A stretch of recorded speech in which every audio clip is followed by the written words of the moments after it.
নমস্কার বন্ধুরা, আমাদের চ্যানেলে স্বাগতম। ডিএ নিয়ে একটি গুরুত্বপূর্ণ আপডেট। তো বন্ধুরা, ডিএ নিয়ে এই মুহূর্তে সবথেকে গুরুত্বপূর্ণ আপডেটটি হচ্ছে রাজ্য সরকারি কর্মীদের জন্য বিরাট সুখবর। 19শে ডিসেম্বর হতে পারে ডিএ বৃদ্ধির ঘোষণা। তো বন্ধুরা, ডিএ সংক্রান্ত আপডেটটি নিয়ে আমরা স্টেপ বাই স্টেপ আলোচনা করব।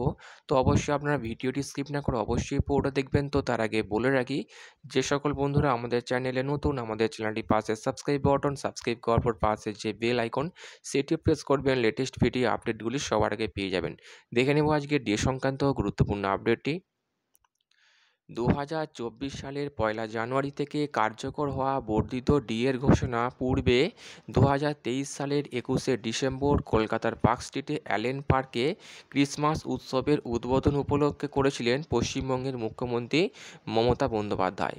এবার 2024 সালের 19শে ডিসেম্বর পার্ক স্ট্রিটে আবারও ক্রিসমাস উৎসবের উদ্বোধন হতে যাচ্ছে।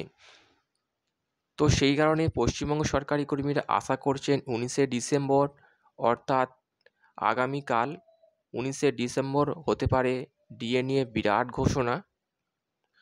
তো বন্ধুরা, আমরা সকলে জানি পশ্চিমবঙ্গ সরকারি কর্মীরা কেন্দ্রীয়ভাবে ডিএর দাবিতেই শহীদ মিনার চত্বরে 1 বছরের বেশি সময় ধরে আন্দোলন চালিয়ে যাচ্ছেন। দিনের পর দিন কিন্তু কোনো রকম সুরাহা হচ্ছে না। একদিকে মুখ্যমন্ত্রী, অর্থমন্ত্রী, রাজ্যপালকে বারংবার চিঠি দেওয়া সত্ত্বেও কোনো রকম উত্তর আসেনি, এবং আরেকদিকে কলকাতা হাইকোর্ট যেখানে বলেছিল যে 3 মাসের মধ্যে সমস্ত সরকারি কর্মীদের বকেয়া ডিএ মিটিয়ে দিতে হবে রাজ্য সরকারকে, কিন্তু তারও রায়কে চ্যালেঞ্জ করে সুপ্রিম কোর্টে ডিএ মামলা দাখিল করে রাজ্য সরকার।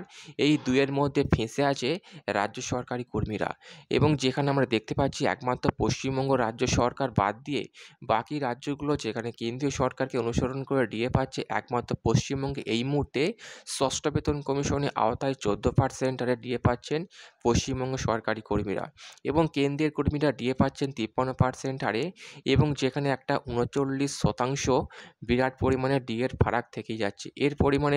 এর মধ্যে প্রচণ্ড পরিমাণে ক্ষুব্ধ পশ্চিমবঙ্গ সরকারি কর্মীরা, এবং পশ্চিমবঙ্গ সরকারি কর্মীরা আশা করছেন আগের বছর 21শে ডিসেম্বর ক্রিসমাস উপলক্ষে অ্যালেন পার্কে, পার্ক স্ট্রিটে, যেখানে মুখ্যমন্ত্রী মমতা বন্দ্যোপাধ্যায় ডিএ নিয়ে বিরাট বড় একটা ঘোষণা করেছিলেন, এবার হয়তো 19শে ডিসেম্বর অর্থাৎ আগামীকাল ডিএ নিয়ে একটা বিরাট বড় ঘোষণা করতে পারেন এমনটি অনুমান করছেন, এবং যেটা নবান্ন সূত্র মারফত নিউজ পত্রিকা সূত্র মতো আপডেট উঠে আসছে, অর্থাৎ আগামীকালই হতে পারে ডিএ নিয়ে একটা বিরাট বড় ঘোষণা।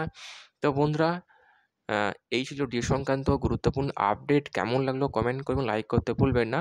পরবর্তী আপডেট পাওয়ার জন্য আমাদের চ্যানেলটিকে সাবস্ক্রাইব করে রাখবেন। থ্যাংক ইউ বন্ধুরা ভিডিওটি দেখার জন্য।